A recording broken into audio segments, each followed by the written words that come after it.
Hi, I'm Denise Robinson. I'm Sydney Patrick. Hey, I'm Daniel Humbert. Clay Horton. We're glad you're joining us today for our Red Letter podcast. And in this podcast, we are talking about the red letters, the words from Jesus that both challenge us and encourage us. So as we enter into this discussion, what we're also doing is referring to the book Red Letter Revolution by Tony Campolo and Shane Claiborne. And so we'll be referring to that on and off throughout this podcast. And we encourage you to get the book. It is a brilliant book. It's challenging. It's fun. And so we think you'll enjoy it. So happy MLK Day. We're glad that you're joining us today. And Daniel's going to kick us off tonight. Yeah, so we do hope you had a great MLK, and we're glad that you've joined us.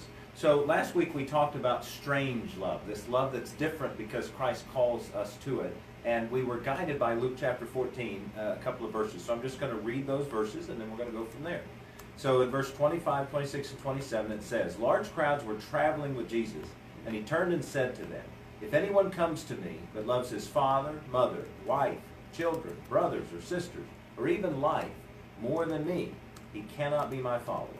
Whoever is not willing to carry his cross and follow me cannot be my follower.'" That's pretty strong language, right? Yeah, pretty strong language. And so we talked about this strange love of needing to love Jesus more than even the people that are closest to us, right? And I remember when we talked about it last week, one of the things that I highlighted was this whole sense of when we love Jesus more, it allows us to love others more. And while it doesn't make sense sort of logically that if we love Jesus more than others, somehow that's going to allow us to love others more, what we find in our faith is that actually works, that by his love, by his strength, by his guidance, he helps us to love the people we love dearest more because we've loved him first. Now, the reality is that's hard though, right? I mean, it's just difficult to kind of figure out how do I prioritize this relationship with Jesus. And so some of the stuff we talked about was just about setting priorities and trying to figure out who we are, right? And what does it mean to be a follower of Jesus? And so I'm wondering what y'all remember about Tony and Shane's words in Red Letter Revolution about what does it mean to love Jesus more than anything else? And what kind of guided y'all through that? I think one of the things they talked about that really impacted me was looking at who family is differently. That family isn't just biological. That Jesus calls us to open our families to be a broader viewpoint and open our doors and reach out and consider anyone around us as families. And Shane mentioned, are we loving other people's families as much as we're loving our own? So like you said, just opening that gate and loving others as well too.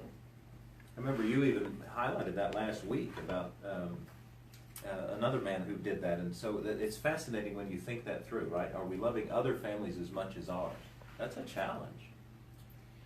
Daniel, I liked what you said during your sermon, that there's enough love to go around. It's not limited. Yeah. And I think we sometimes forget that, I can love Jesus first, and I still have plenty to love more, to love my family, and even so, people outside of my family. Yeah. And it's not limited to just like 3 or 4 people. It is funny that we get in this sort of box about love, and we think, well, if I give somebody else more, somehow it's going to diminish. And love just doesn't work that way. I don't know why we think that, but I do every once in a while. It's just weird how we think that. From a family example, Colson is into figuring out who loves who in our family. And so the other day I explained to him, I love your mom the most. I'm fully in love with her, and out of that love for her flows a love for you and your sister. And he was almost offended by that. And then I had to tell him, like, no, when I love your mom as much as I can, you're actually receiving more love than if I wasn't loving her well. And then that goes up to Christ as well, right? When I love Christ fully, I feel like I love my full family at a deeper level. Right. Well, and I think Jesus was calling us, he was giving us a very vivid illustration on what it means to follow him. Correct. That following, and it's interesting when you look at that passage, he was actually on his way to Jerusalem. He knew what was coming, and he had crowds following him. He was just reminding us, there's a cost, and the cost is you love me most. That's right. I think it's important that we notice that too, right? That he's literally just sort of laying out the expectation. You think you want to follow me, you think you understand what this means. Here's what it means. It means putting me first above everybody else. The people that you normally would love the most, the people that you clearly want to love the most, you've got to love me more than them. And I think this is where that distinction between Jesus as Savior and Jesus as Lord comes, right? Mm-hmm. That if he's my Savior, man, that's good. I'm grateful that he is. But if he's my Lord, there's actually a cost on my account, and that's commitment, right? That's dedication. That's placing him in a relationship above everybody else. But as humans, I have to own all the time. That is so deeply challenging. Deeply challenging. Yeah. One of the pieces that Shane challenges me, and like you said, he extends our view of who our family is, right? And Christ does that. I think Shane lives it out. There's example after example of him doing that. And on Sunday, I realized I missed an opportunity. We had a family kind of at the driveway of our church, a full family, 2 little girls, mom, dad, with a sign begging for food.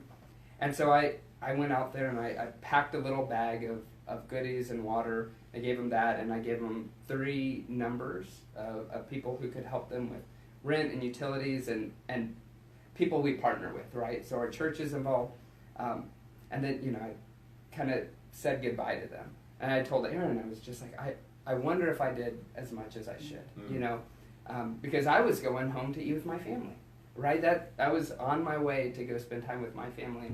And as I'm talking at the table, Aaron goes, "Why didn't you take them to lunch?" And I was like, oh, yeah, if I had seen them as my family, I would have said, it's lunchtime. Do y'all have a place to eat? Mm-hmm.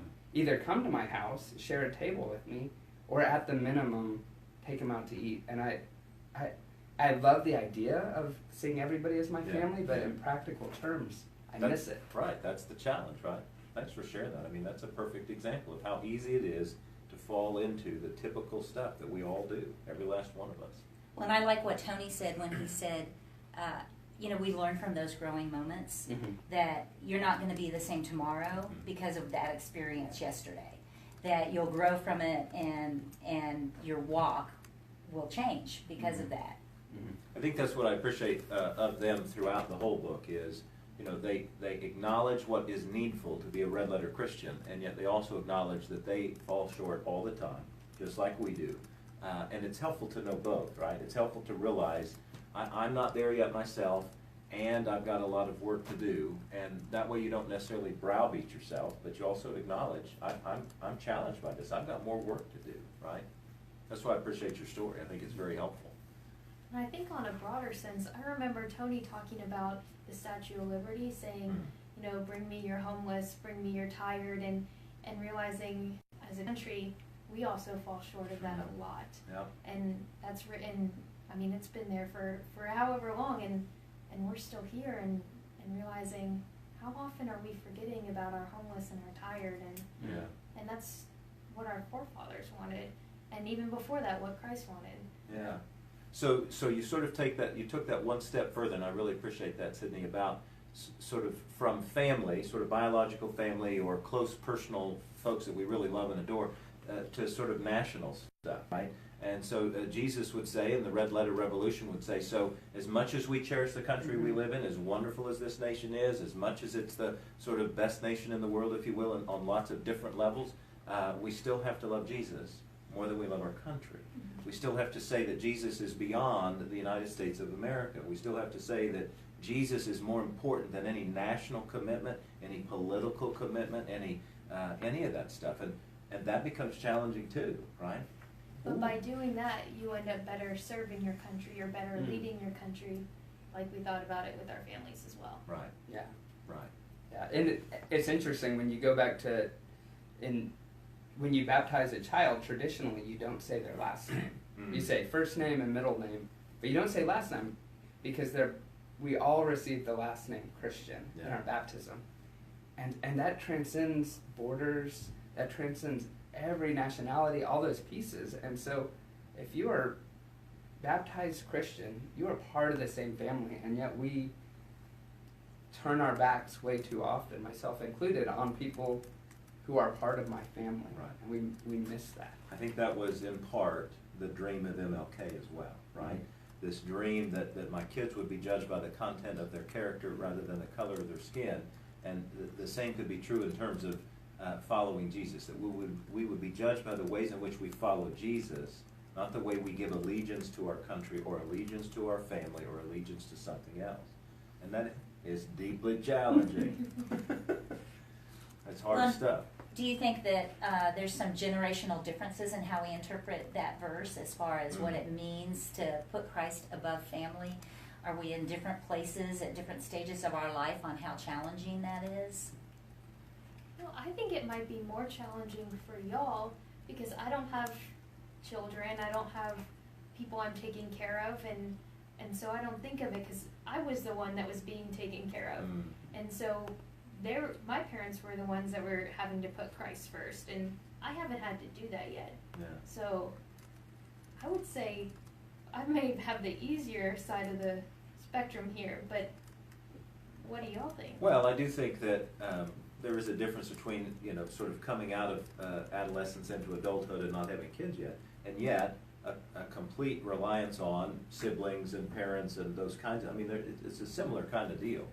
I don't know if you're willing to share, but I remember you sharing very recently about, when you were living in intentional community prior to children versus, living with your kids now and sort of how that, it changes the way we look at things. It does complete. So we were living in East Plano, and we had neighbors who were drug dealers, and that was completely fine. And we were trying to build relationships in the neighborhood, and periodically the police would be patrolling because something had gone on. And that was totally fine when we were without kids. And then the second a baby was in our house, it was really uncomfortable. Yeah.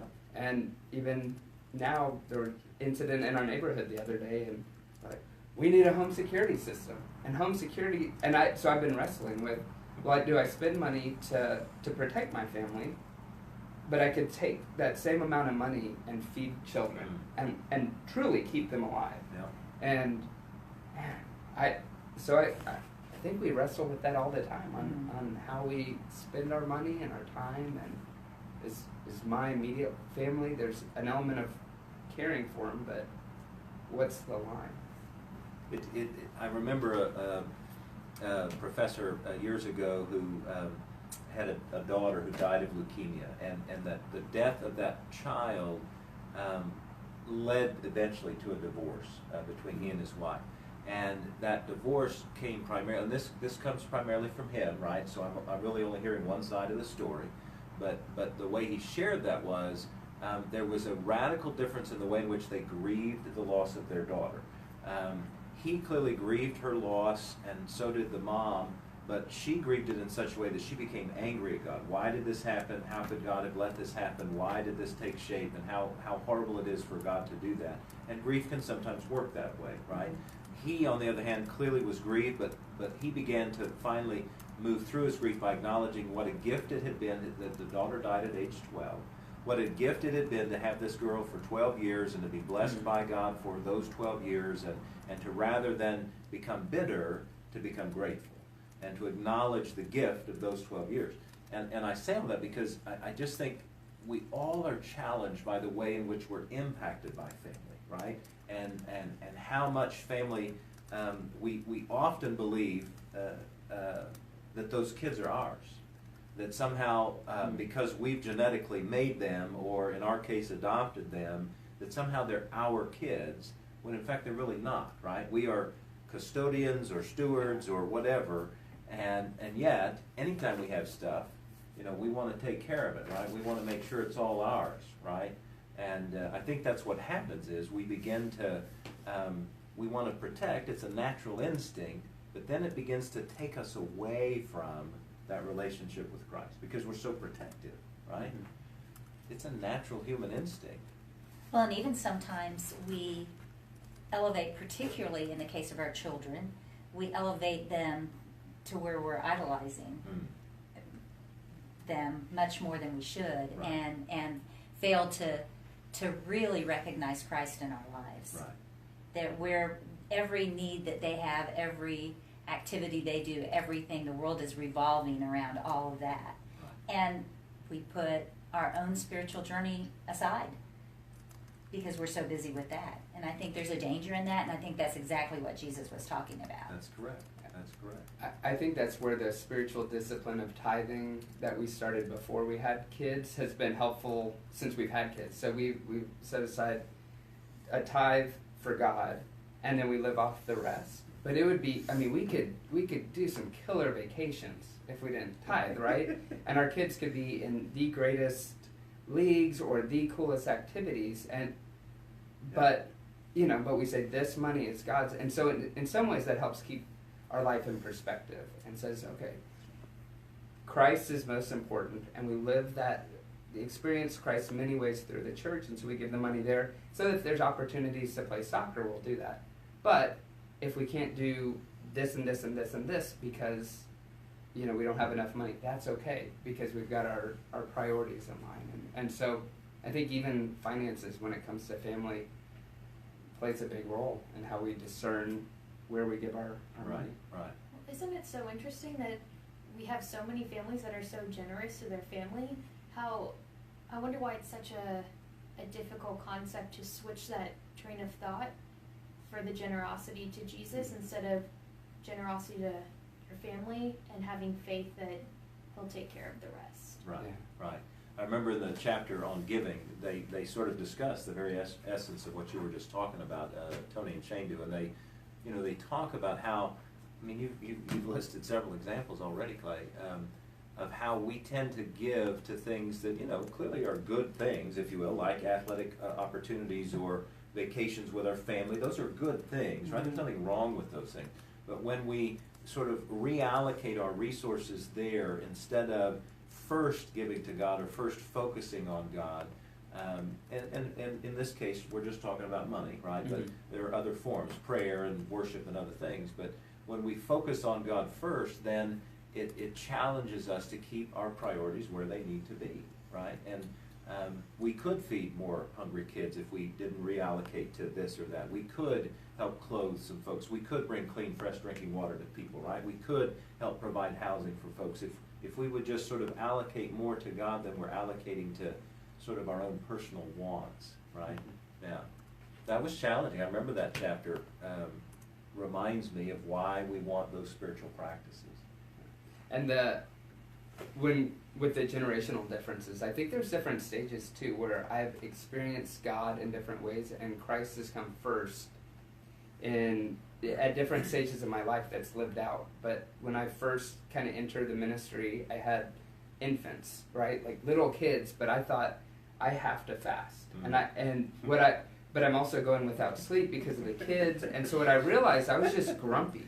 I'm like, so what I thought was putting Jesus first was really just putting a spiritual discipline that didn't have to be there. Right. And so, anyway, so I think there's different times and just spiritual disciplines and the ways we put Christ first looks different at each stage of life.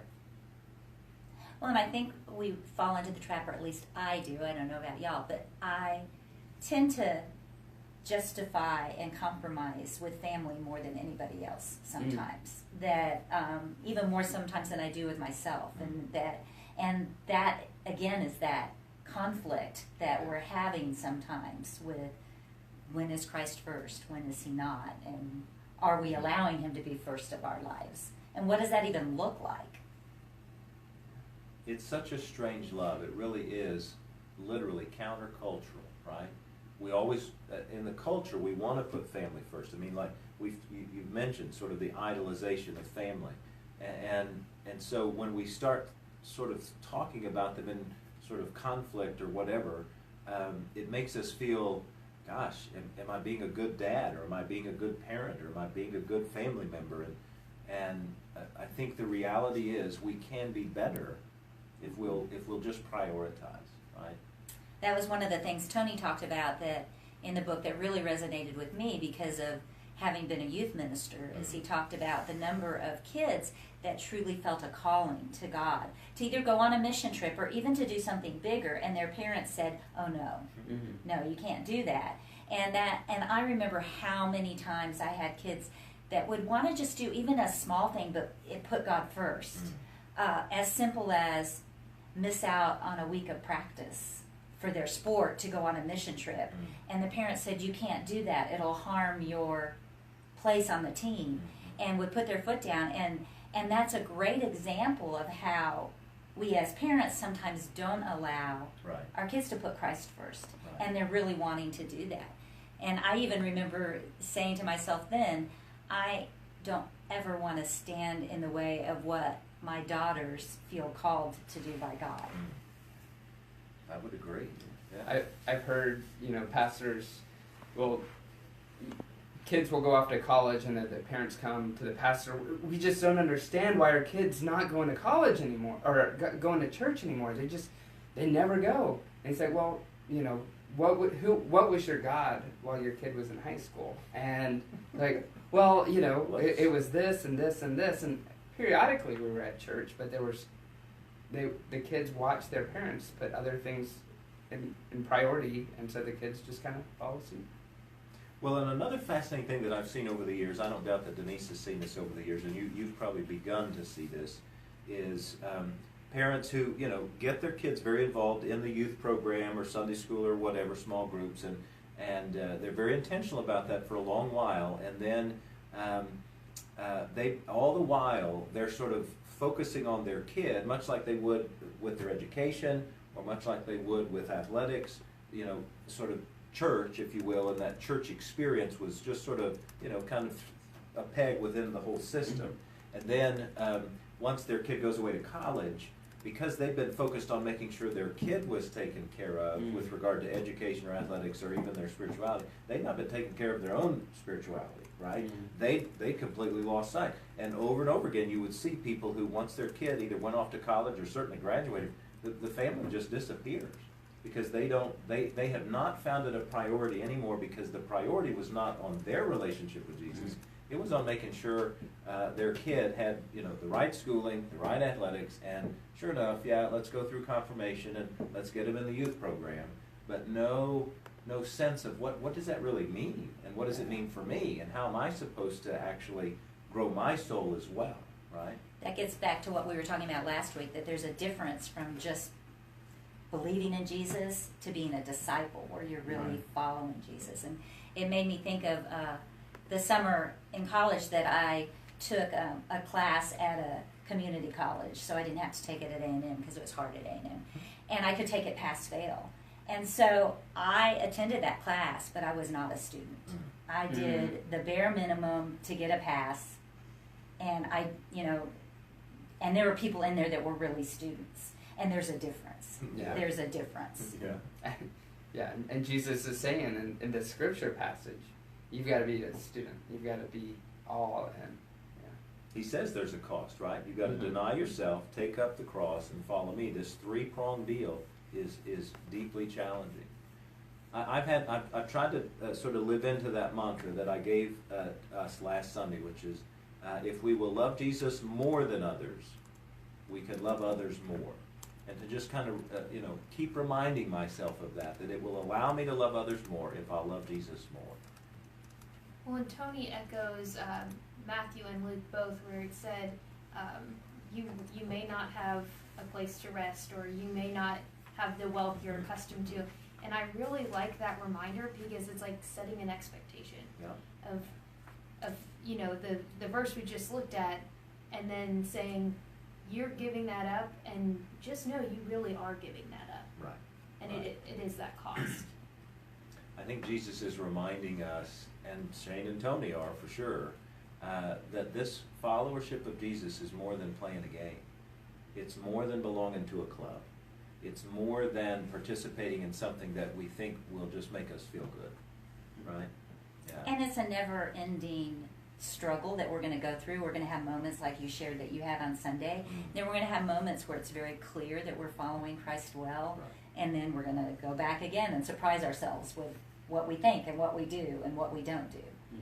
Isn't it interesting that we talk in terms of just sort of secularly, let's be lifelong learners, right? Let's continue to learn and grow and discover things.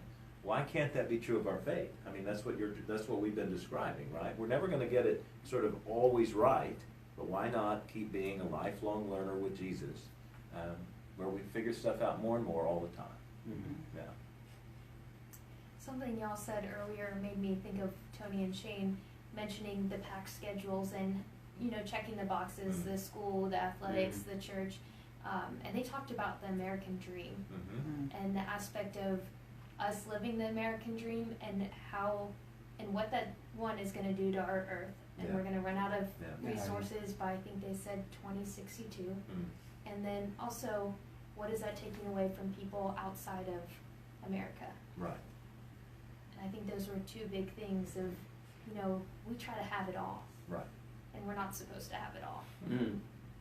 Well, and I want it all. think there's not one of us sitting at this table that doesn't have more than we need. Right. Yeah. And so that's a constant struggle. It is. When is too much, and when are we called to give it all away? And we live in a comfortable area, comfortable homes, and I think it's a constant struggle. Right. But at the same time, I've known people with plenty that are miserable, and I've known people with plenty that shine the light of Christ in an incredible way, and vice versa. And vice versa. Absolutely. Well, Denise, what are we doing next week? So one of the things we want to remind you of is reading Red Letter Revolution that you can get. We really encourage you to do that. But you think it's hard to talk about putting Christ first over your family? Next week we're going to talk about loving our enemies. Just think for a minute. Everybody has one. One. Just one. We can't wait to see you next week. Thanks, y'all. Bye.